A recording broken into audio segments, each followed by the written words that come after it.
everyone, Miss Carrie here. Join me as I show you how to make this project and learn how to create some cute little details along the way. Earlier today, Catherine Pooler shared her new Fall Festival collection, and I have to say it's one of my new favorites. The Fall Festival collection has a mix of seasonal and holiday items that are going to be so much fun to create with. This new To the Orchard pattern paper pack is such a great collection. The 6x6 one-sided paper pack has 24 sheets of fall-sided patterns. I love the mix of Rockin' Red, Tiara, Garden Party, Spruce, Cove Blue, Buttercream, Gingerbread, Sandcastle, and Icing on the Cake. With those patterns, we're going to create treat holders using this new candy apple stamp set. The dipped and sprinkled stamp set can be used to create a mix of candy or caramel apple images.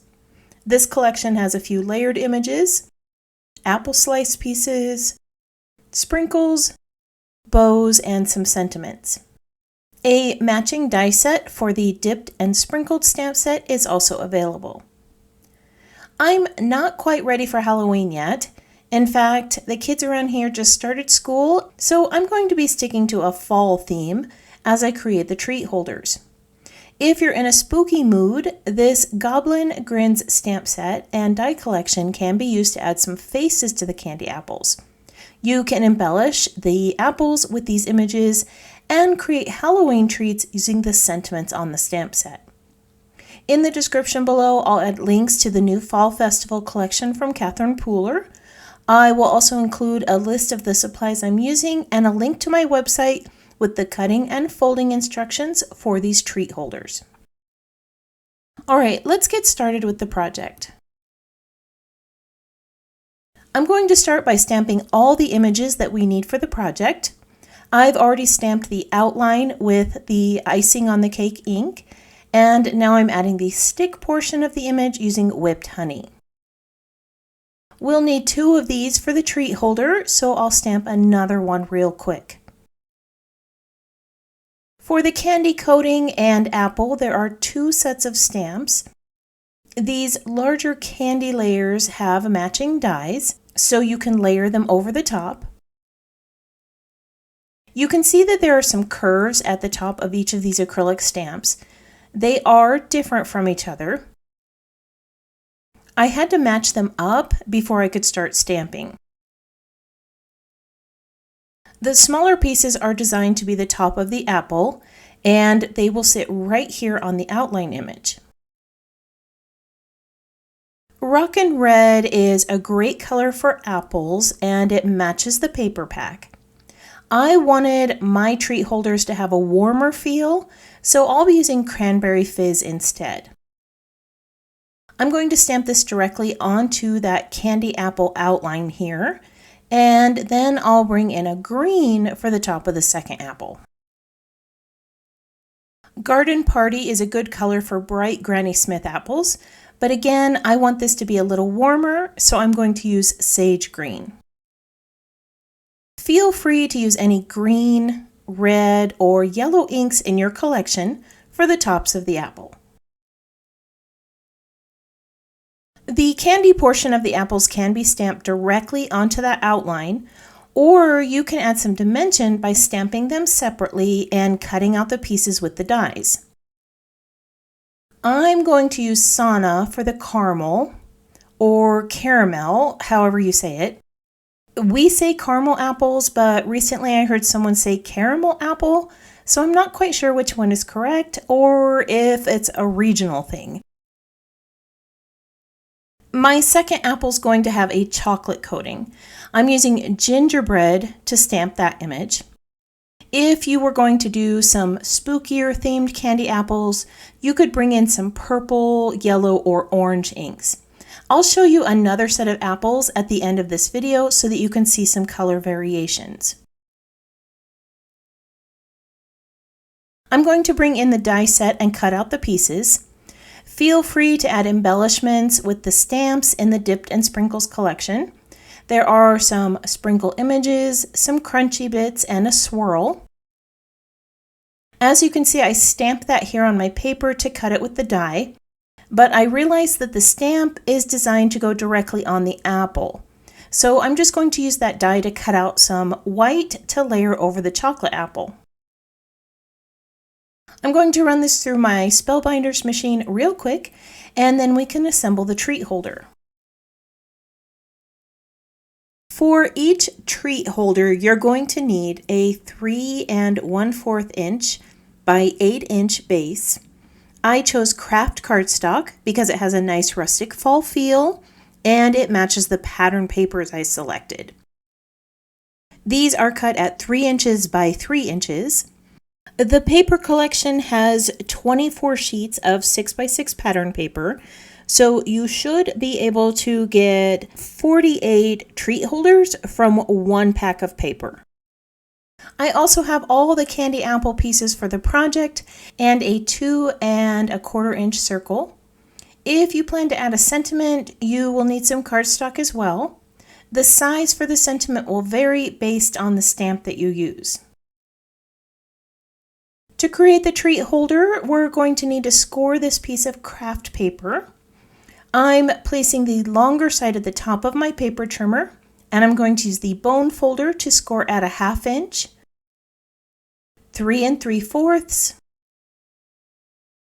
4 1/4, and 7 1/2. If you're one who likes written instructions, these measurements are available on my website. I find that it's much easier to decorate a treat box while it's flat. I'm going to keep the layers simple with these squares of pattern paper and a circle shape. Feel free to bring in some additional layers, distress the edges of your paper, or add some ink blending to that circle die cut. Since Catherine Pooler inks are water reactive, you could blend some inks over the top and splash a little water to create some dimension on your card. I'm going to use liquid adhesive to assemble the apple pieces. If you want to add more dimension, you can layer these with foam tape.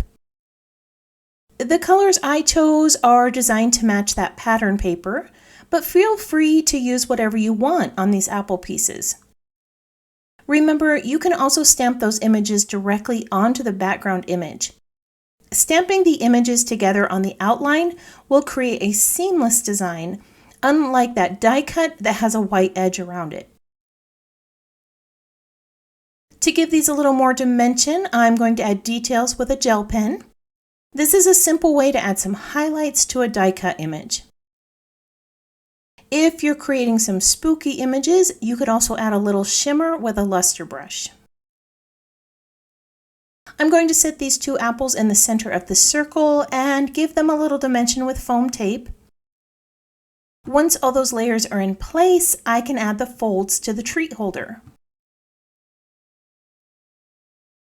I'm going to fold the 2 center score lines in to create a bag-like shape.